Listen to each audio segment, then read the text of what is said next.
Amen. Thank you. കർത്താവിന്റെ പരിശുദ്ധമായ നാമം വാഴ്ത്തപ്പെടുമാറാട്ടെ. മനോഹരമായ ഈ സമയത്തെ ഓർത്ത് ഞാൻ ദൈവത്തെ സ്തുതിക്കുന്നു. വീണ്ടും ക്രിസ്ത്യൻ പ്രേരണയിലേക്ക് കടന്നു വന്നിരിക്കുന്ന എല്ലാ ദൈവമക്കളെയും ഓർത്ത് ഞാൻ ദൈവത്തെ സ്തുതിക്കുന്നു. വിശേഷാല ഇന്ന് ആരാധന ലീഡ് ചെയ്ത കർത്താവിന്റെ ദാസിയും കടന്നു വന്നിരിക്കുന്ന ദൈവമക്കള്, ഇതിന് ലീഡർഷിപ്പ് നൽകുന്ന പ്രിയ കർത്താവിന്റെ ദാസൻ ജോൺ ഐസക് പാസ്റ്റർ, നിങ്ങൾക്ക് എല്ലാവർക്കും എൻ്റെ സ്നേഹവന്ദനത്തെ അറിയിക്കുന്നു. കർത്താവിന്റെ ദാസൻ മുമ്പേ ഏതോ ഒരു ദൈവദാസന്റെ മകൻ മരിച്ചു, അതിനുവേണ്ടി പോകണം, ദേവദാസന്റെ അപ്പന് ഒരുപാട് കാര്യങ്ങളൊക്കെ ചെയ്തു എന്ന് പറഞ്ഞപ്പോൾ ഞാനൊരു സാക്ഷ്യം കൂടെ പറഞ്ഞിട്ട് നമുക്കിതിലേക്ക് കടക്കാം. എൻ്റെ ഒരു സ്നേഹിതനുണ്ടായിരുന്നു. അദ്ദേഹത്തിൻ്റെ പേര് വർഗീസ് ഫിലിപ്പ് എന്നായിരുന്നു. അദ്ദേഹത്തിൻ്റെ ഞങ്ങൾ വിളിക്കുന്ന ഹല്ലേലൂയ അച്ചാൻ എന്നാണ്. ഈ അച്ചാന് 3 മക്കളുണ്ട്. ആ 3 മക്കളിൽ ഒരു മോളെ അമേരിക്കയിൽ കൊണ്ടുവന്ന് കെട്ടിച്ചു. പക്ഷെ എന്നുണ്ടെങ്കിൽ കഴിഞ്ഞ ആഴ്ചയിൽ ഒരു സഭയുടെ ഇൻചാർജായിട്ട് ആ മകളെയും ഭർത്താവിനെയും അവിടെ അംഗീകരിച്ചെടുക്കുന്ന കണ്ടു കഴിഞ്ഞപ്പോൾ എനിക്ക് വളരെ സന്തോഷം തോന്നി. ഈ ഹല്ലേലൂയ അച്ചാനും അമ്മാമ്മയും കുവൈറ്റിലൊക്കെ ഒരുപാട് പൈസയൊക്കെ ഉണ്ടാക്കി അതെല്ലാം കൊണ്ടുവന്ന് നാട്ടുകാരുടെ ചിന്താഗതി അദ്ദേഹം ദൂർത്തടിച്ചു എന്നായിരുന്നു. പലരും സഹോദരങ്ങളെല്ലാം ഈ മനുഷ്യന് വെട്ടാണ്, എല്ലാം ദൂർത്തടിക്കുകയാണ്, എല്ലാം കളഞ്ഞു പൊളിക്കുകയാണെന്നായിരുന്നു. ഒരു വണ്ടി എടുത്തു, കുറച്ച് മ്യൂസിക് ഇൻസ്ട്രുമെൻ്റ് എല്ലാം എടുത്തു. എന്താണ് കാസർഗോഡ് മുതൽ കന്യാകുമാരി വരെ അറിയാവുന്നവരെ എല്ലാം കൊണ്ട് നടന്ന് ശുശ്രൂഷിപ്പിച്ചു. 2 മക്കളുണ്ട്, 2 ആൺമക്കളുണ്ട്. ഇവന്മാർക്ക് 2 പേർക്കും അമേരിക്ക വരണ്ട, അവർക്ക് 2 പേർക്കും വരണ്ട. എന്താ വരണ്ടെന്ന് ചോദിച്ചു കഴിഞ്ഞ് കഴിഞ്ഞാൽ അവർക്ക് 2 പേർക്കും കർത്താവിൻ്റെ വേല ചെയ്യാനായിട്ട് ദൈവം നിയോഗം കൊടുത്തു. കർത്താവിൻ്റെ നിങ്ങൾ ചോദിക്കും ഈ മനുഷ്യൻ എന്ത് സമ്പാദിച്ചെന്ന്. ഒരു കുന്തവും സമ്പാദിച്ചില്ല, കടം മാത്രമേ സമ്പാദിച്ചുള്ളൂ. പക്ഷെ എന്നുണ്ടെങ്കിൽ കടം സമ്പാദിച്ചത് കൊണ്ട് ഒരു ഗുണമുണ്ടായി. മക്കള് തോന്നിവാസം നടന്നില്ല, അവരെല്ലാം കർത്താവിൻ്റെ വേലയിൽ 3 പേരുമായിരിക്കുന്നു. ഞാൻ നിങ്ങളോട് പറയട്ടെ, ഇന്ന് ഒരുപാട് പേര് സമ്പാദിച്ചു കൂട്ടിക്കൊണ്ടിരിക്കുകയാണ് മക്കളെ നശിപ്പിക്കുന്നതിന് വേണ്ടി. ഈ മനുഷ്യൻ സമ്പാദിക്കാൻ പോയില്ല, ഉള്ളത് മക്കളെ മുന്നേ വെച്ച് തന്നെ ഈ മക്കളൂടെ ചേർന്നായിരുന്നു. മരിക്കുന്നതിന് മുമ്പ് വരെയും ഈ വണ്ടി ഉണ്ടായിരുന്നു. ആ വണ്ടിയിൽ എന്നെ കൊണ്ട് ഒരുപാട് പ്രാവശ്യം പോയിട്ടുണ്ട്. കടം മാത്രമേ അവശേഷിച്ചിട്ടുള്ളൂ. ഒടുവിൽ കടമായിട്ടാണ് തീർന്നത്. സ്വന്തം സഹോദരങ്ങളെല്ലാം ഉപേക്ഷിച്ചിട്ടിരിക്കുകയായിരുന്നു. അദ്ദേഹത്തെ ഇഷ്ടമല്ലായിരുന്നു. ഞാനൊരു കാര്യം പറയട്ടെ, എന്താ സമ്പാദിച്ചില്ല, നീ ഇന്ന് സമ്പാദിച്ചില്ല എന്നായിരുന്നു പ്രശ്നം. ദൈവമക്കളെ, സമ്പാദിക്കുന്നത് സ്വർഗത്തിൽ സമ്പാദിക്കാൻ പഠിക്കണം. നിന്റെ മക്കൾ നശിച്ചു പോകാതെ, മക്കൾ 3 പേരും ദൈവകൃപയിൽ ദൈവത്തിന് വേണ്ടി നിൽക്കുന്നു എന്ന് കേൾക്കുമ്പോൾ ഉണ്ടാകുന്ന സന്തോഷം. എനിക്ക് ആ സന്തോഷം ഉണ്ടായപ്പോ ഇന്നലെ ഞങ്ങളത് കണ്ടപ്പോൾ എൻ്റെ വൈഫ് പറഞ്ഞു, അത് ഹല്ലേലൂയാച്ചാൻ്റെ മോളല്ലയോ എന്ന് ചോദിച്ചു. ഞാൻ പറഞ്ഞു, അത് പിന്നെ അല്ലാതായിരിക്കും. വളരെ സന്തോഷം തോന്നി. കാരണം ആ മനുഷ്യനെ എനിക്ക് നല്ലപോലെ അറിയാം. കുറച്ചു കാലേ പരിചയപ്പെട്ടിട്ടുള്ളൂ. എന്നെ വലിയ ജീവനായിരുന്നു. പ്രാർത്ഥിച്ചാൽ പ്രാർത്ഥിക്കുന്നതിന് മറുപടി അപ്പം തന്നെ കിട്ടും. ഞാൻ ഞങ്ങള് ഇവിടുന്ന് വരികയാണ്, എന്താണ് കന്യാകുമാരിന്ന് വരികയാണ്. 2 മണിക്കത്തെ ട്രെയിനിന് JV പീറ്ററിനും ഭാര്യയ്ക്കും പോകണം. അപ്പൊ എന്താ ചെയ്യേണ്ടതെന്ന് ചോദിച്ചു. പീറ്റർ പറഞ്ഞു പെട്ടെന്ന് വണ്ടി വിടാൻ പറഞ്ഞു. പെട്ടെന്ന് വണ്ടി വിട്ടെന്ന് പറഞ്ഞാൽ ഈ വണ്ടി അങ്ങോട്ട് ചെല്ലത്തില്ല, ഈ വണ്ടിക്ക് മെല്ലെ പോകത്തുള്ളൂ, പഴയ വണ്ടിയാ. അപ്പൊ എന്നോട് ചോദിച്ചു, മോനിച്ചാൻ ഞാൻ എന്തോ ചെയ്യണം? ഞാൻ പറഞ്ഞു, അച്ഛൻ അറിയത്തില്ല എന്താ ചെയ്യേണ്ടതെന്ന്. എന്നാൽ ഞാൻ ട്രെയിൻ പിടിച്ച് നിർത്താൻ പോവാന്ന് പറഞ്ഞു. ഞാൻ പറഞ്ഞു, അച്ഛൻ നിർത്തിക്കോളാൻ പറഞ്ഞു. എന്നാൽ ട്രെയിൻ അവിടെ നിൽക്കട്ടെ എന്ന് പറഞ്ഞു. ഇത്രേ പറഞ്ഞുള്ളൂ. ട്രെയിൻ അവിടെ നിന്നു. ഇവർ ചെന്ന് കയറുന്നവരെ ട്രെയിൻ അവിടെ നിന്നു 4 മണി വരെ തമ്പാനൂര്. എന്തായിരുന്നു ഞാൻ കൊണ്ടു നടന്നതെന്ന് ചോദിച്ചു കഴിഞ്ഞു കഴിഞ്ഞാൽ, വിശ്വാസത്താൽ പ്രഖ്യാപിക്കാൻ പഠിക്കണം. പ്രഖ്യാപിക്കാൻ പഠിക്കണം. മഴയൊക്കെ പിടിച്ചു നിർത്തിയിട്ടുണ്ട്. അതെ, ആ മാമയായിരിക്കുന്നത്. മനസ്സിലായി.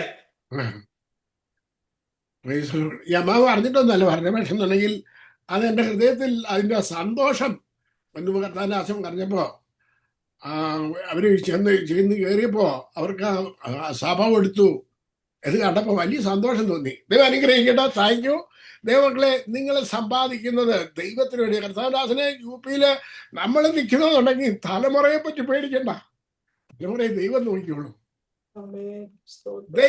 ദൈവത്തിന് വേണ്ടി നിൽക്കുന്നവരെ ദൈവമാണ് പരിപാലിക്കുന്നത്. ഒന്നിനും മുട്ടുണ്ടാകത്തില്ല. ഞാനൊന്നും സമ്പാദിച്ചിട്ടില്ല, പക്ഷെ എന്നുണ്ടെങ്കിൽ എന്റെ കുഞ്ഞുങ്ങളെ ദൈവത്തിന് വേണ്ടി നിൽക്കുവാൻ ദൈവം സഹായിച്ചു. ഇത്രേ എനിക്കറിയത്തുള്ളൂ. ഞാൻ നിങ്ങളെ പഠിപ്പിക്കുന്നത് how to operate the kingdom. നിങ്ങൾ എങ്ങനെയാണ് കിങ്ഡം ഓപ്പറേറ്റ് ചെയ്യേണ്ടത്. ഇത് നിങ്ങളാണ് ഓപ്പറേറ്റ് ചെയ്യേണ്ടത്. അവിശ്വാസത്തിൽ വരാത്തവർക്ക് വേണ്ടിയാണ് നമ്മൾ പ്രാർത്ഥിക്കുന്നത്. വിശ്വാസത്തിൽ വന്ന ശേഷമോ കർത്താവിന്റെ ശിഷ്യരാകണം. ഇന്ന് നമ്മൾ ചിന്തിക്കാൻ പോകുന്നത് രണ്ട് അത്ഭുതങ്ങളാണ്. അത്ഭുതങ്ങളും അനുഗ്രഹങ്ങളും എന്ന വിഷയമാണ്. കഴിഞ്ഞ ആഴ്ച ഞാൻ ഇല്ലായിരുന്നതുകൊണ്ട്, ഞാനുണ്ടായിരുന്നു, പക്ഷെ തന്നെ പ്രസംഗം പഠിപ്പിക്കാഞ്ഞതുകൊണ്ട് ഇന്ന് നമ്മൾ ആ ഭാഗത്തെ കൃതിയാണ്. സംഖ്യാപുസ്തകം 16-ാം അധ്യായം. അതിനകത്തിൽ 1-2 വാക്യം ഒന്ന് വായിച്ചാട്ടെ, പെട്ടെന്ന് വായിച്ചാട്ടെ. എന്നാൽ ലേവിയുടെ മകനായ കെഹാത്തിന്റെ മകനായ ഇസ്ഹാരിന്റെ മകൻ കോരഹ്, രൂബേൻ ഗോത്രത്തിൽ ഏലിയാബിന്റെ പുത്രന്മാരായ ദാദാൻ, അബീരാം, പേലത്തിന്റെ മകനായ ദാൻ എന്നിവർ ഇസ്രയേൽ മക്കളിൽ സഭാപ്രധാനികളും സർവ സദസ്യന്മാരും പ്രമാണികളുമായ 250 പുരുഷന്മാരെ കൂട്ടി. ഇവരാണ് കോരഹ്. ഇവരെന്ത് ചെയ്തു? ഇവരെല്ലാം കോരഹ്, ഇവരെ 3 പേരെയും, അബിരാം, നാഥാൻ, അബീരാം, ഇവരെ 3 പേരെയും ഭൂമി വിഴുങ്ങിക്കളഞ്ഞു. ആ അത്ഭുതം എന്ന് പറയുന്നത് മഹാത്ഭുതമാണ്. അതിനകത്ത് 250 പേരെ തീ കത്തി മരിച്ചു. ഇതെല്ലാം സംഭവിച്ചു കഴിഞ്ഞതിന് ശേഷം നടക്കുന്ന അടുത്ത സംഭവത്തെയാണ് നമ്മൾ ഇന്ന് കാണാൻ പോകുന്നത്. ഇസ്രായേൽ മക്കൾ തുടർമാനമായി അത്ഭുതങ്ങൾ കണ്ടുകൊണ്ടിരിക്കുകയാണ്. ഇവരുടെ ജീവിതത്തിൽ നടക്കുന്നതെല്ലാം കംപ്ലൈന്റ് ആണ്. എന്താണ് ഈ കംപ്ലൈന്റ് എന്ന് പറയുന്നത്? നിങ്ങൾ തന്നെ പഠിക്കണം, നിങ്ങൾ വായിക്കണം, നിങ്ങൾ ചിന്തിക്കണം ഇവരുടെ കംപ്ലൈന്റ് എങ്ങനെയായിരുന്നു എന്ന്. വെള്ളമില്ലെന്ന് പറയുന്ന കംപ്ലൈന്റ് ആണോ? അല്ല, ഒരിക്കലും അല്ല. അപ്പൊ ഒരാൾ പറഞ്ഞാൽ കംപ്ലൈന്റ് അല്ല. 10 പേര് പറഞ്ഞാലോ? 1000 പേർ ഒന്നിച്ചു പറഞ്ഞാലോ? ചിന്തിക്കുക. കരഞ്ഞു പൂ വിളിച്ച് അതിനു വേണ്ടി പറഞ്ഞാലോ? അപ്പോ ഇത് എന്താണ് ഇവരുടെ പ്രശ്നം? ഇനി 27-ാമത്തെ വാക്യം വായിച്ചാണ്. കോരഹ 27 വാക്യം മുതൽ. അങ്ങനെ അവർ കോരഹ്, ദാദാൻ, അബീരാം എന്നവരുടെ വാസസ്ഥലത്തിന്റെ ചുറ്റിൽ നിന്നും മാറിപ്പോയി. എന്നാൽ ദാദാനും അബിരാമും പുറത്തു വന്നു. അവരും അവരുടെ ഭാര്യമാരും പുത്രന്മാരും കുഞ്ഞുങ്ങളും താന്താങ്ങളുടെ കൂടാരവാതിക്കൽ നിന്നു. ഓക്കെ, അവര് സകല മനുഷ്യരും ഞാൻ പെട്ടെന്ന് പോവാണ്, അടുത്ത ഭാഗത്തേക്ക് നമുക്ക് പോകേണ്ടിയുണ്ട്. അതിന് 32-ാമത്തെ വാക്യം. ഭൂമി വായുറന്നു, അവരെയും അവരുടെ കുടുംബങ്ങളെയും കോരഹിനോട് ചേർന്നിട്ടുള്ള എല്ലാവരെയും അവരുടെ സർവ്വസമ്പത്തിനെയും വിഴുങ്ങിക്കളഞ്ഞു. ദൈവമക്കളെ, ഇതിനെന്താ കാരണം? ദൈവത്തോടും മത്സരിച്ചു, ദൈവദാസന്മാരോടും മത്സരിച്ചു. ഇനി നിങ്ങൾ ചിന്തിച്ചു നോക്കണം, നമ്മളെ എന്ത് ചെയ്തു ദൈവം? നമ്മളെ എല്ലാവരെയും ദൈവം മക്കളാക്കി തീർത്തു. ആരാക്കി തീർത്തു?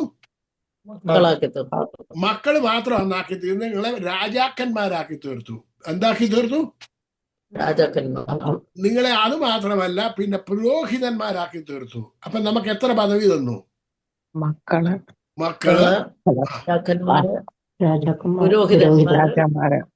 ഈ നമ്മുടെ പ്രാർത്ഥന കേട്ടാൽ ഇതിനകത്തിൽ ഏതെങ്കിലും ആണെന്ന് തോന്നുന്നു ആർക്കെങ്കിലും? പറ. നമ്മുടെ ഭാഷ കേട്ടാൽ ഇതിനകത്തിൽ ഏതെങ്കിലും ഒരു അംശം നമ്മുടെ കയ്യിലുണ്ടെന്ന് തോന്നുമോ? ഇല്ല. അവിടെയാണ് ഈ പ്രശ്നം മുഴുവനും. നമ്മൾ ഒന്നും അല്ലാതിരുന്ന സമയത്ത് കുഴപ്പമില്ലായിരുന്നു. നമുക്കെല്ലാ പദവിയും തന്നു കഴിഞ്ഞതിന് ശേഷവും പദവിയെല്ലാം ഉപേക്ഷിച്ചിട്ട് പിന്നെ നമ്മൾ താഴെ പോയിരുന്നാൽ സ്ഥിതി എന്തായിരിക്കും? ആരെ അപമാനിക്കുക? ആരെയാ? ഈ തന്നവനെ അപമാനിക്കുക, അല്ലേ? ആണോ അല്ലയോ? നമ്മൾ ഈ സ്ഥാനത്തേക്ക് കയറി കൊണ്ടുവന്നത് ആരായിരുന്നു? സർവശക്തനായ ദൈവം. അപ്പൊ ഈ ഭൂമിയെ മുഴുവനും നമ്മുടെ മുന്നിൽ നിൽക്കുന്ന എല്ലാ പ്രശ്നത്തെയും കൺട്രോൾ ചെയ്യാൻ നമുക്കാണ് അധികാരം തന്നിരിക്കുന്നത്. Praise the Lord. സകല വിഷയത്തെയും ആര് കൺട്രോൾ ചെയ്യണം? നമ്മള് നിങ്ങൾ കൺട്രോൾ ചെയ്യണം. നിങ്ങളുടെ മുന്നേ വരുന്ന എല്ലാ പ്രശ്നത്തോട് ഞാൻ ഈ കഴിഞ്ഞ ദിവസം ഒരു ഒരു ഒരു കഴുകൻ മീനെ പിടിച്ചുകൊണ്ട് ഉയരത്തിലേക്ക് പറക്കുന്നു. ഈ പിടിച്ച ഒരാൾ കമന്ററി ഇട്ടിരിക്കുകയാണ്, കമന്ററി പറഞ്ഞുകൊണ്ടിരിക്കുകയാണ്. ഈ മീന് ഭയങ്കര വെയിറ്റാ. ഈ കഴുകൻ പല പ്രാവശ്യം പൊങ്ങി വെള്ളത്തിന് മേളിലോട്ട് വരാനായിട്ട്. പക്ഷെ മീനിന്റെ വെയിറ്റ് കാരണം ഇതെന്ത് ചെയ്യുന്നില്ല, പൊങ്ങാൻ പറ്റുന്നില്ല. മീൻ വെയിറ്റ് മാത്രമല്ല, മീൻ കിടന്ന് പിടയ്ക്കുന്നുമുണ്ട്, വെള്ളത്തിനകത്ത് കിടന്ന് പിടയ്ക്കുകയാണ്. അപ്പൊ ഇതിനെ താത്തോട്ട് പോയിക്കൊണ്ടിരിക്കുകയാണ്. ഇത് പിടഞ്ഞ് പക്ഷെ മീനെ കഴുകൻ എന്ത് ചെയ്തില്ല, പിടിവിട്ടിട്ടില്ല. പലവട്ടം ഇത് ഉയർന്ന് ചിറക് ഉയർത്തി പറന്ന് അവസാനം ഇത് പറന്നുയർന്നു. എന്ന് പറഞ്ഞു കഴിഞ്ഞാൽ, നിങ്ങൾ ഒരു കാര്യം നിരൂപിച്ചാൽ അത് നടത്തിയെടുക്കാൻ നിങ്ങളെ കൊണ്ട് സാധിക്കും. നിങ്ങൾക്ക് അസാധ്യമായിട്ട് ഒന്നുമില്ല എന്ന് കർത്താവ് നിങ്ങളോട് അരുളി ചെയ്തിട്ടുണ്ട്. നത്തിങ്, അതൊന്ന് വായിച്ചേ. Nothing is impossible. അത് സൂസൻ ജേക്കബാ പറഞ്ഞത്. ഒന്ന് വായിച്ചേ കർത്താനാസി. ഏത് ചാപ്റ്ററാ? മത്തായി 17-ന്റെ 20-ാമത്തെ വാക്യം.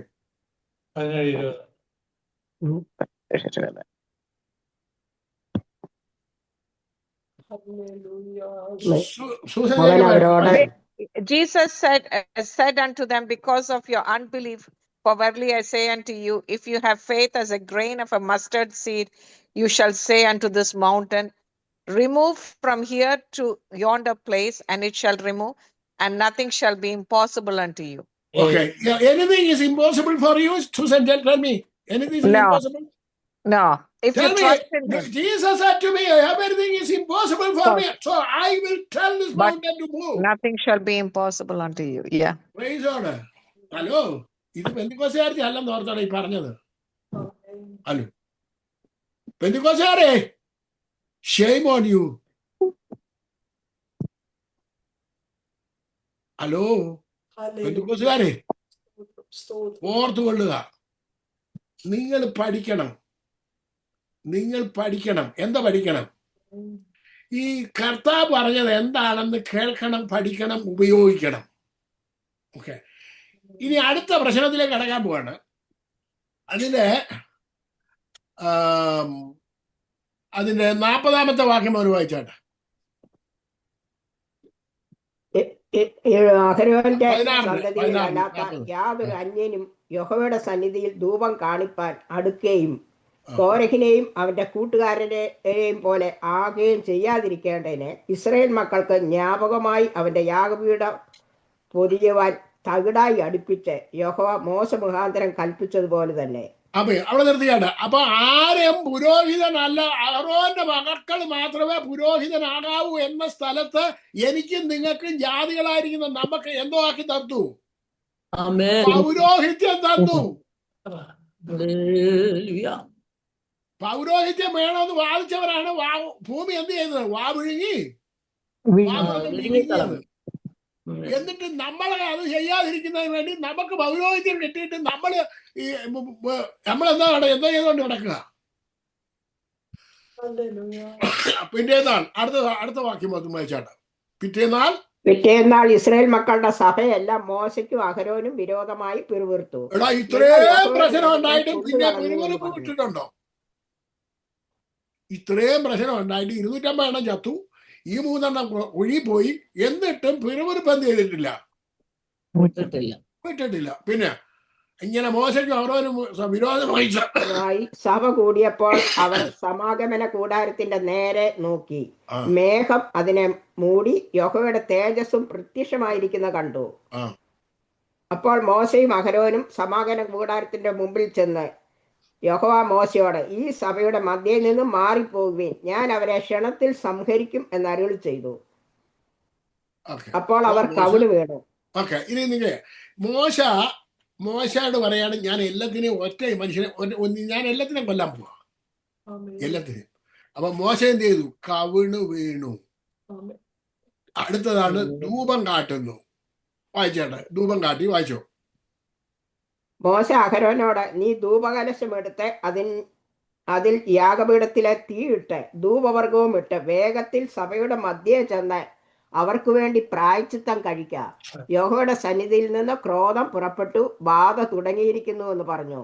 മോശ കൽപ്പിച്ചതുപോലെ അഹരോൻ കലശമെടുത്ത് സഭയുടെ നടുവിലേക്ക് ഓടി. ബാധ ജനത്തിന്റെ ഇടയിൽ തുടങ്ങിയിരിക്കുന്ന കണ്ടു. ധൂപം കാട്ടി ജനത്തിനു വേണ്ടി പ്രായച്ചിത്തം കഴിച്ചു. മരിച്ചവർക്കും ജീവനുള്ളവർക്കും നടുവിൽ നിന്നപ്പോൾ ബാധ നമ്മുടെ അടങ്ങി. ധൂപം എന്താണെന്ന് കൂടെ കാണിച്ചിട്ട് ഞാൻ അടുത്ത സെഷനിലേക്ക് കിടക്കാം. എന്താണ് അവരന്ന് എന്ത് ചെയ്തു? ധൂപം കാട്ടി. നമ്മുടെ യാക്കോബായിലാണെന്നുണ്ടെങ്കിൽ ധൂപക്കുറ്റിയുണ്ട്, പുരോഹിതന്മാർ വീശിക്കൊണ്ട് നിങ്ങൾ കണ്ടിട്ടുണ്ട്. പക്ഷെ എന്നുണ്ടെങ്കിൽ നമ്മുടെ ഈ ധൂപം ഉണ്ടോ? ഹിന്ദുക്കാരുടെ ഇല്ലല്ലോ. നമ്മുടെ ധൂപം എന്താണെന്നൂടെ കാണിക്കാം. റെവലേഷൻ 8-ാം അധ്യായത്തിന്റെ 3-ാമത്തെ വാക്യം വായിച്ചേട്ടാ. മറ്റൊരു ദൂതൻ ഒരു സ്വർണ്ണ ധൂപ കലശമായി വന്നു, യാഗപീഠത്തിനരികെ നിന്നു. സിംഹാസനത്തിന് മുമ്പിലുള്ള സ്വർണ്ണ പീഠത്തിന്മേൽ സകല വിശുദ്ധന്മാരുടെയും പ്രാർത്ഥനയോട് ചേർക്കേണ്ടതിന് വളരെ ധൂപവർഗം അവന് കൊടുത്തു. ധൂപവർഗത്തിന്റെ പുക വിശുദ്ധന്മാരുടെ പ്രാർത്ഥനയോടുകൂടെ ദൂതന്റെ കയ്യിൽ നിന്നും ദൈവസന്നിധിയിലേക്ക് കയറി. ദൂതൻ ധൂപകലശം എടുത്ത് യാഗപീഠത്തിലെ കനൽ നിറച്ചു ഭൂമിയിലേക്ക് എറിഞ്ഞു. ഉടനെ ഇടിമുഴക്കവും നാദവും മിന്നലും ഭൂകമ്പവും ഉണ്ടായി. ഇത് നിങ്ങൾക്ക് മനസ്സിലാക്കണമെന്നുണ്ടെങ്കിൽ 18-ാം സങ്കീർത്തനം വായിച്ചു കഴിഞ്ഞാൽ നിങ്ങൾക്ക് മനസ്സിലായി. ഇതിന്റെ മറുപടിയാണ് താഴോട്ട് വരുന്നത്. ധൂപകലശത്തിന്റെ കനലെടുത്ത് ഈ ധൂപവർഗത്തിൽ ഇട്ടിട്ട് ആ കലശം എടുത്ത് എന്തോട് ചെയ്തു? ഭൂമിയിലേക്ക് എറിഞ്ഞു. അപ്പൊ മറുപടിയാണ് വന്നത്. അപ്പൊ എന്തായിരുന്നു പ്രാർത്ഥിച്ച് വിട്ടത്? എന്തുമായിരുന്നു? കർത്താവെ കർത്താവെ നീ അനുഗ്രഹിക്കണമേ, കർത്താവെ നീ ചെയ്യണമേ എന്നല്ല. നമ്മൾ കർത്താവിന്റെ സന്നിധി വന്നിട്ട് ഭയങ്കര പ്രാർത്ഥനയും ദൈവവചനം ഉറക്കം പിടിച്ച് വാഗ്ദത്വം എല്ലാം പറയും. പിന്നെ അടുത്ത് ചെന്നിട്ട് പിന്നെ അടുത്ത എങ്ങനെയുണ്ട്, അല്ലെന്നുണ്ടെങ്കിൽ കുറച്ചു നേരം കഴിയുന്നുണ്ടെങ്കിൽ എങ്ങനെയുണ്ട്, എന്താ പറയാനാ, ഇപ്പൊ ഈ പണ്ടത്തെ പോലെ തന്നെയാ, ഒരു വ്യത്യാസവും ഇല്ല. അപ്പൊ നിങ്ങൾ ആദ്യം പ്രാർത്ഥിച്ചതും പറഞ്ഞതും എല്ലാം എന്ത് ചെയ്തു? അതിനെ നള്ളിഫൈ ചെയ്തു എന്ന് പറഞ്ഞു കഴിഞ്ഞാൽ അതിനെ ഇല്ലായ്മ ചെയ്തു, അതിനെ കട്ടിക്കളഞ്ഞു. നിങ്ങൾ ഒരു പ്രാവശ്യം പ്രാർത്ഥിച്ചാൽ അവിടെ തന്നെ ഉറച്ചു നിൽക്കാനായിട്ട് എന്ത് ചെയ്യണം? പഠിക്കണം. അല്ലാതെ ഓടിപ്പോയി അയ്യോ കഴിഞ്ഞ ആഴ്ച പ്രാർത്ഥിച്ചാലും പക്ഷെ ഇതുവരെ ബന്ധം ചെയ്തില്ല, ശരിയായിട്ടില്ല. ശരിയാകാഞ്ഞത് നിന്റെ വായിലിരിക്കുന്ന വാക്കുകൊണ്ട് തന്നെയാണ്. നീ അതിനെ എന്ത് ചെയ്തു? നള്ളിഫൈ ചെയ്തെന്ന് പറഞ്ഞാൽ അതിനെ ഇല്ലായ്മ ചെയ്തു, അതിനെ നശിപ്പിച്ചു കളഞ്ഞു. നീ ഒരു വാക്ക്, നിന്റെ വാക്കിന് ഭയങ്കര പവറുണ്ട്. നീ അനുഗ്രഹവും ശാപവും ആരുടെ ആയിരിക്കുന്നു? നമ്മുടെ വായിരിക്കുന്നു. അപ്പൊ നീ ജീവനും മരണവും അനുഗ്രഹവും ശാപവും എല്ലാം നിങ്ങളുടെ കയ്യിലായിരിക്കുന്നത്. കർത്താവ് നമ്മുടെ കയ്യിൽ സകലതും തന്നിരിക്കുകയാണ്. ഇനി അടുത്തതാണ് ഇതിനെക്കാട്ടി ഭയങ്കര രസം. ഓക്കെ, നമ്മുടെ 20-ാം അധ്യായത്തിലേക്ക് വേണ്ടാണ്. 1 മുതൽ 3, 4 വരെ, 5 വരെ, 6 വരെ വായിച്ചു. അനന്തരം ഇസ്രായേൽ മക്കളുടെ സർവ്വസഭയും 1-ാം മാസം സീൻ മരുഭൂമിയിലെത്തി. ജനം കാദേശിൽ പാർത്തു. അവിടെ വെച്ച് മിരിയാം മരിച്ചു. അവിടെ അവളെ അടക്കം ചെയ്തു. ജനത്തിന് കുടിപ്പാൻ വെള്ളം ഉണ്ടായിരുന്നില്ല. അപ്പോൾ അവരൊക്കെയും അഹരോന് വിരോധമായി കൂട്ടം കൂടി. മോശയ്ക്കും അഹരോനും വിരോധമായി കൂട്ടം കൂടി. ജനം മോശയോട് കലഹിച്ചു. മതി. ഇനി ഞാൻ നിങ്ങളോട് ചോദിക്കട്ടെ, ഇവർ ചെയ്തത് ശരിയോ തെറ്റോ?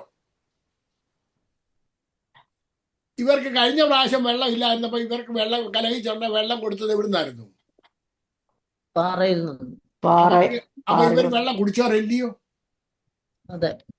അപ്പൊ അടുത്ത പ്രശ്നം വന്നു കഴിഞ്ഞാൽ പിന്നെ എന്ത് ചെയ്തോണ്ടിരിക്കണം? പറഞ്ഞുകൊണ്ടിരിക്കണം, വെള്ളം വെച്ചുകൊണ്ടിരിക്കണം. വേണ്ട.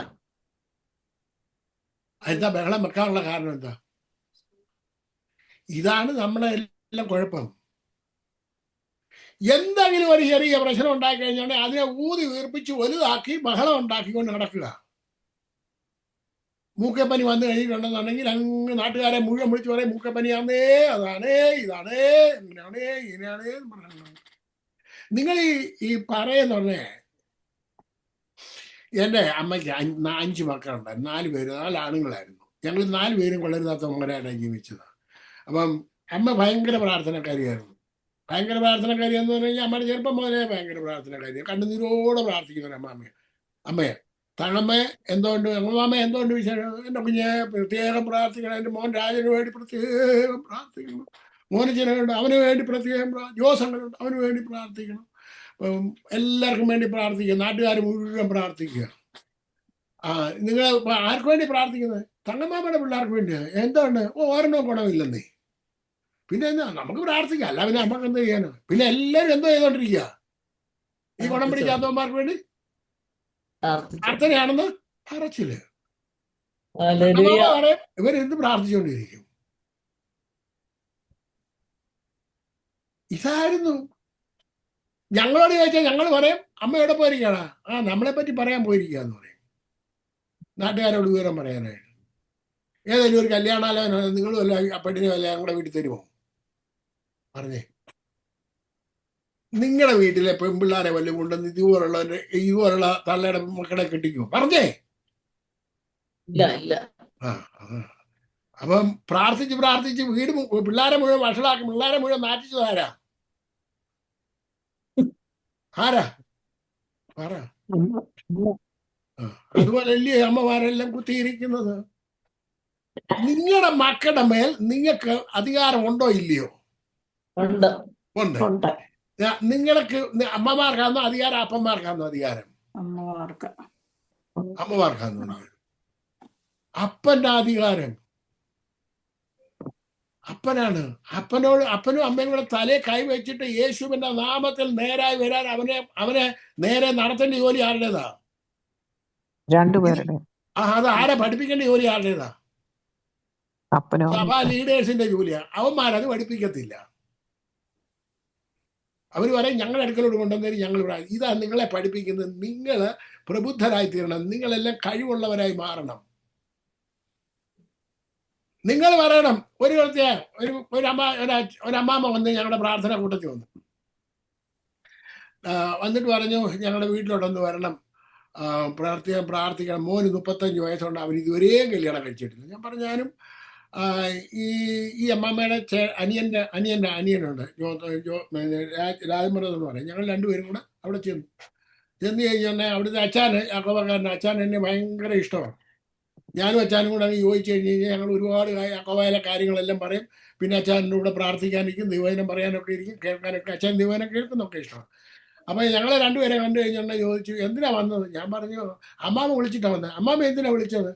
അത് അച്ഛൻ്റെ മോന് കല്യാണം കഴിക്കുന്നില്ല, അവന് വേണ്ടി പ്രാർത്ഥിക്കാനാണ്. അവന് കല്യാണം അത് കഴിക്കത്തൊന്നുമില്ല. ഞാൻ പറഞ്ഞു എന്താ കല്യാണം കഴിക്കാത്തത്? അവന് 35 വയസ്സായി, അവർ ഇതുവരെയും കല്യാണം കഴിക്കത്തുമില്ല, കല്യാണം കഴിക്കാനായിട്ട് പോകുന്നുമില്ല. പിന്നെ അങ്ങനെയാണ് ഇങ്ങനെയാണെന്നൊക്കെ ഒരുപാട് വഴിയൊക്കെ പറഞ്ഞു. ഞാൻ പറഞ്ഞു അമ്മാമ്മ ഞങ്ങളെ എന്തിനാ ഇവിടെ വിളിച്ചു വരുത്തിയത്? കളിയാക്കാനാണോ? അച്ഛൻ അവന് കല്യാണം കഴിക്കുന്നത് ഇഷ്ടമല്ല. ആർക്കാ ഇഷ്ടമല്ല? അവൻ ഒറ്റയ്ക്ക് ഇരിക്കുന്നതാണ് അച്ഛന് ഇഷ്ടം. അപ്പോഴത്തേക്ക് അച്ഛൻ പറഞ്ഞു അയ്യോ അങ്ങനല്ല. ഞാൻ പറഞ്ഞു അച്ഛൻ എന്നെ ഇപ്പൊ പറഞ്ഞത് കല്യാണം കഴിക്കത്തില്ല, കല്യാണം കഴിക്കണ്ടെന്നൊക്കെ. അല്ല അങ്ങനല്ല, അവൻ കല്യാണം കഴിക്കണം. ഞാൻ ചോദിച്ചാൽ കല്യാണം കഴിക്കണേ എപ്പോൾ കല്യാണം കഴിക്കണം? അത് ഈ വർഷം തന്നെ കല്യാണം. ഈ വർഷം എന്ത് കല്യാണം കഴിക്കണം? ഡിസംബർ മാസത്തിൽ കല്യാണം കഴിക്കണം. അച്ഛാ ഞാൻ പറഞ്ഞു ഡിസംബർ മാസത്തിൽ എന്ത് കല്യാണം കഴിക്കണം?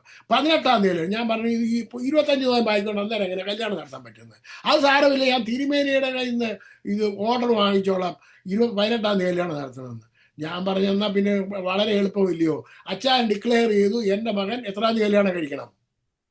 ഡിസംബർ 18-ാം തീയതി കല്യാണം കഴിക്കണമെന്ന്. ഞങ്ങൾ രണ്ടുപേരും അങ്ങനെ ഡിസംബർ 18-ാം തീയതി അച്ഛൻ പറഞ്ഞ അനുസരിച്ച് കല്യാണം കഴിക്കട്ടെ എന്ന് പറഞ്ഞിട്ട് ഞങ്ങൾ രണ്ടുപേരും അല്പനേരം ദൈവനം പറഞ്ഞ് പ്രാർത്ഥിച്ചിട്ട് ഇങ്ങോട്ട് പോകുന്നു.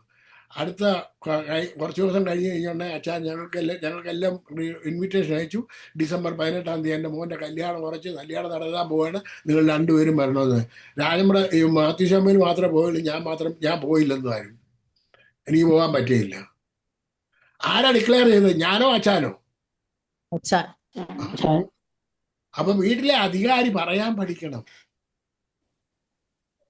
പിള്ളേർ നടക്കത്തില്ല എന്ന് പറയാൻ എളുപ്പം. അത് നടക്കത്തില്ലെന്ന് ഡിക്ലെയർ ചെയ്ത് വെച്ചേക്കുന്ന ആരാ? ഒരെണ്ണവും ശരിയാകത്തില്ല. പിള്ളേരെല്ലാം നശിച്ചു പോയിക്കൊണ്ടിരിക്കുകയാണ്, തോന്നിവാസം നടക്കുകയാണ്. ഇതാരാ പറഞ്ഞുകൊണ്ട് നടക്കുന്നത്? ആരാ പറഞ്ഞേ? അത് പറഞ്ഞേ. വീട്ടിലുള്ളവര് തന്നെയാ. എന്നിട്ട് പള്ളിയിലെ അച്ഛനോടും മറ്റുള്ളവരോടും പറയും നിങ്ങൾ എന്ത് ചെയ്തോണം? ഇവരെന്താ ഡിക്ലെയർ ചെയ്യുന്നത്? ഇവന്മാരാരും ഗുണം പിടിക്കത്തില്ലെന്ന് ഈ വീട്ടിൽ ഇരുന്ന് കുത്തിയിരുന്ന് അപ്പനും അമ്മയും പറഞ്ഞുകൊണ്ടിരിക്കും. നാട്ടുകാരോട് പറയും നിങ്ങൾ എന്ത് ചെയ്തോണ്ടിരുന്നോണം? പ്രാർത്ഥിച്ചോണ്ട്. ആ, ഇനി നിങ്ങൾ പറയാൻ ആര് പറയുന്ന ദൈവം ഇവിടെ നടക്കുന്നത് ആര് പറയുന്ന ആര് പറയുന്നത് നടക്കും? നമ്മൾ നാട്ടുകാർ പറയുന്നത് നടക്കുമോ അതോ ഇവര് വീട്ടിലുള്ളവർ പറയുന്നത് നടക്കുമോ? വീട്ടുകാരെ പറയും. അതുകൊണ്ട് നിങ്ങൾ നിങ്ങളുടെ നാവിനെ നിങ്ങൾ എന്ത് ചെയ്യണം? സൂക്ഷിക്കണം. ഇവര് പറഞ്ഞ് ബഹളം ഉണ്ടാക്കി. എന്തിനാ ബഹളം ഉണ്ടാക്കിയത്? ഞങ്ങൾക്ക് വെള്ളമില്ലേ എന്ന് പറഞ്ഞിട്ടോ. വായിച്ചു അടുത്തായിട്ട് വായിച്ചു 7 മുതലായിട്ട് വായിച്ചോട്ടെ. യഹോവ മോശയോടെ നിന്റെ വടിയെടുത്ത് ആറാമത്തെ വാക്യം. അന്നേരം മോശയും അഹരോനും സഭയുടെ മുമ്പിൽ നിന്നും സമാഗമന കൂടാരത്തിന്റെ വാതുക്കൽ ചെന്ന് കവിണ് വീണു.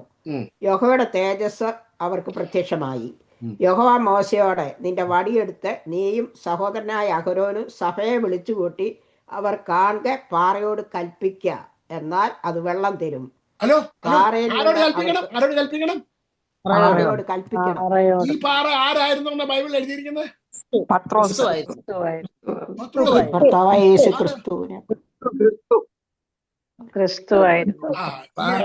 അനുഗമിച്ച പാറ ക്രിസ്തു ആയിരുന്നു. പാറയോട് എന്ത് ചെയ്യാനാ പറഞ്ഞിരിക്കുന്നത്? നമ്മൾ എന്താ ചെയ്തോണ്ടിരിക്കുക?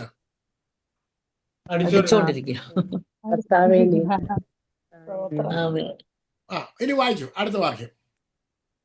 എന്നാൽ അത് വെള്ളം തരും. പാറയിൽ നിന്ന് അവർക്ക് വെള്ളം പുറപ്പെടുവിച്ച് ജനത്തിനും അവരുടെ കന്നുകാലികൾക്കും കുടിപ്പാൻ കൊടുക്കണം എന്ന് അരുളി ചെയ്തു. തന്നോട് കൽപ്പിച്ചതുപോലെ മോശ യഹോവയുടെ സന്നിധിയിൽ നിന്ന് വടിയെടുത്തു. മോശയും അഹരോനും പാറയുടെ അടുക്കൽ സഭയെ വിളിച്ചു കൂട്ടി അവരോട്, മത്സരികളെ കേൾപ്പീൻ, ഈ പാറയിൽ നിന്ന് ഞങ്ങൾ നിങ്ങൾക്ക് വേണ്ടി വെള്ളം പുറപ്പെടുവിക്കുമോ എന്ന് പറഞ്ഞു. മോശ കൈ ഉയർത്തി വടികൊണ്ട് പാറയെ 2 പ്രാവശ്യം അടിച്ചു. വളരെ വെള്ളം പുറപ്പെട്ടു. മതി. എന്ത് ചെയ്യാനാ പറഞ്ഞത്? ഇവിടെ എന്നിട്ട് എന്തോ ചെയ്തു? അടിച്ചു. 2 പ്രാവശ്യം അടിച്ചു.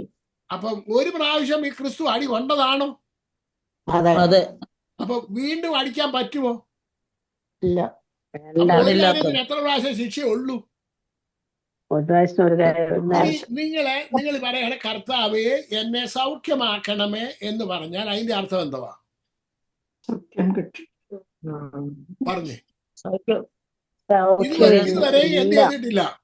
സൗഖ്യം ചെയ്തിട്ടില്ല. കർത്താവ് അതിനു വേണ്ടി അടി കൊണ്ടതാണോ അല്ലയോ?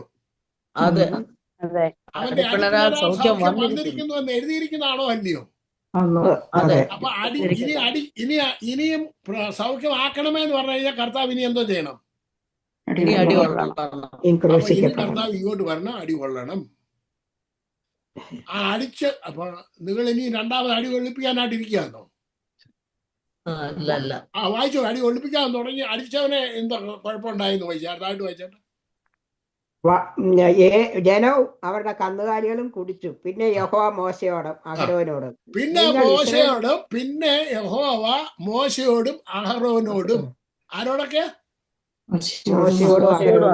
അഹരോനോടും നിങ്ങൾ ഇസ്രായേൽ മക്കൾ കാണുക എന്നെ ശുദ്ധീകരിപ്പാൻ തക്കവണ്ണം എന്നെ വിശ്വസിക്കാതിരുന്നതുകൊണ്ട് നിങ്ങൾ ഈ സഭയെ ഞാൻ അവർക്ക് കൊടുത്തിരിക്കുന്ന ദേശത്തേക്ക് കൊണ്ടുപോകുകയില്ല എന്ന് അരുളി ചെയ്തു.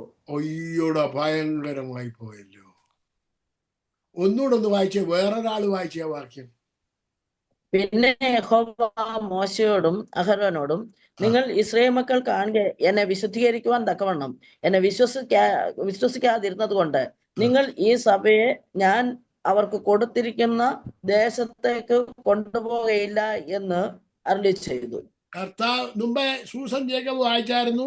If you say this mountain it will be remove from here there എന്ന് വായിച്ചപ്പോ നിങ്ങൾ പറഞ്ഞാൽ ഈ പ്രശ്നം മാറിപ്പോകുമെന്ന് പറഞ്ഞാൽ മാറിപ്പോകുമെന്ന് യേശു പറഞ്ഞപ്പോ കർത്താവെ മാറ്റണമേ എന്ന് നിങ്ങൾ പറഞ്ഞാൽ ആരെ നിങ്ങൾ വിശ്വസിക്കുന്നില്ല എന്നതിന്റെ അർത്ഥം?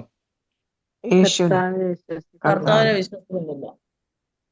അപ്പൊ പിന്നെ എവിടെ പോകത്തില്ല? സ്വർഗത്തിൽ പോകത്തില്ല. അവിടെ കൊണ്ടുപോകാന്ന് പറഞ്ഞ സ്ഥലത്തേക്ക് കൊടുക്കാന്ന് പറഞ്ഞ ദേശത്ത് കൊണ്ടുപോകത്തില്ല. ആരോടായി പറഞ്ഞേക്കുന്നത്? സകലതും അനുഷ്ഠിച്ച് എന്റെ ദാസനായ മോശയെ പോലെ സൗമ്യൻ ആരുമില്ല എന്ന് പറഞ്ഞ മോശയെ പോലും അക്കുറയ്ക്ക് കടത്തിയില്ല.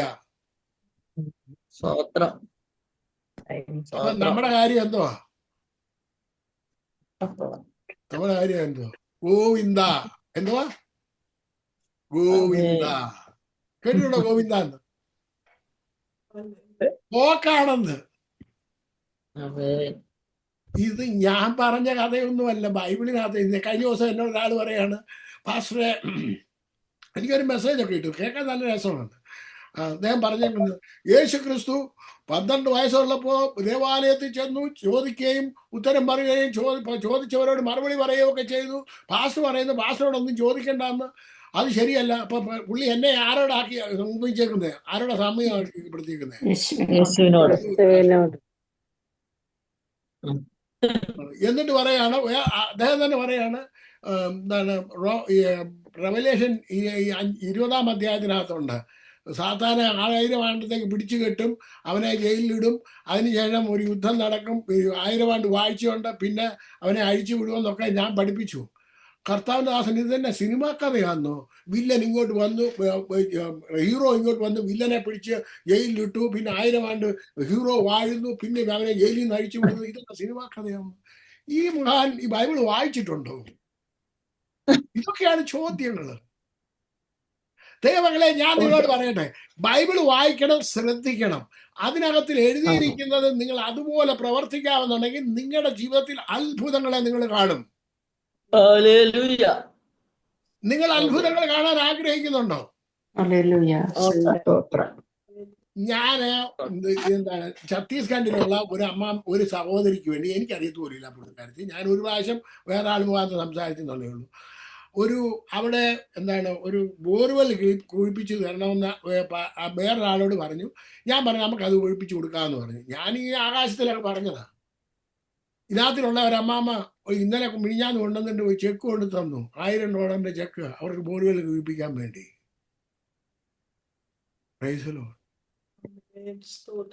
ഹലോ, ഞാനിവിടെ ഡിക്ലെയർ ചെയ്തേ ഉള്ളൂ. പിറ്റേ 2 ദിവസം കഴിഞ്ഞാൽ അമ്മാമ്മയോട് വന്നു. അമ്മാമ്മയുടെ ഹൃദയത്തിൽ തോന്നി ഞാൻ പൈസ പലർക്കും കൊടുക്കുന്നുണ്ട്, ഈ പ്രാവശ്യം മോനച്ചൻ ഭാഷ ഏതാണ്ടൊക്കെ ചെയ്യുന്നുണ്ട്, അവന് കൊടുക്കണമെന്ന്.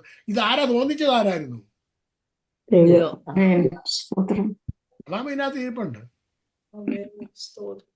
ഞാൻ നിങ്ങളോട് പറയട്ടെ, നിങ്ങൾ മനസ്സിൽ ചിന്തിച്ചാൽ മതി, കർത്താവ് ചെയ്തു തരും. അതുകൂടെ ഒന്ന് വായിച്ചിട്ട് ഞാൻ ഇവിടെ നിർത്താം. എഫേസ്യ ലേഖനം 3-ാം അധ്യായം അതിന്റെ 20-ാമത്തെ വാക്യം.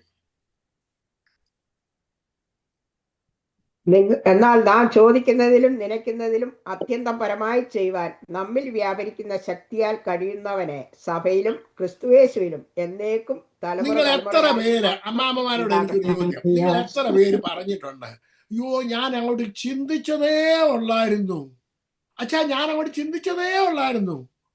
അങ്ങനെ പറഞ്ഞ പല സംഭവങ്ങളും നടന്ന് നിങ്ങളുടെ വീട്ടിൽ നടന്നിട്ടുണ്ടോ? ഉണ്ടോ? ചോദിച്ചതിലും നനച്ചതിലും അത്യന്തം പരമായി നടത്തുവാൻ നിങ്ങളിൽ വ്യാപരിക്കുന്ന ശക്തിക്ക് കഴിയുമെന്ന്. അവൻ നിങ്ങളിൽ വസിക്കുന്നവൻ ലോകത്തിലുള്ളവനെക്കാട്ടിൽ അപ്പൊ നിങ്ങൾ മനസ്സിൽ ചിന്തിക്കുമ്പോ തന്നെ കർത്താവിന് അറിയാം ആർക്ക് വേണമെന്ന്. നമുക്ക് ആവശ്യമാണ്.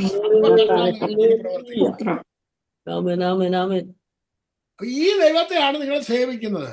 അതുകൊണ്ട് നിങ്ങൾ എല്ലാവരും അത്ഭുതങ്ങൾ കാണാൻ അടുത്ത ആഴ്ച നിങ്ങൾ വരണം.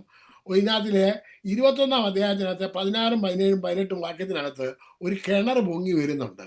ആ കിണർ പൊക്കി എടുക്കുന്നത് ഞാൻ നിങ്ങളെ അടുത്ത ആഴ്ച പഠിപ്പിക്കാം. ഹലോ, കിണർ പൊങ്ങി വന്നത് നിങ്ങളെ കാണിക്കാം കേട്ടോ. അത് വായിച്ച വേണമെങ്കിൽ 21-ന് 16 മുതൽ 18 വരെ.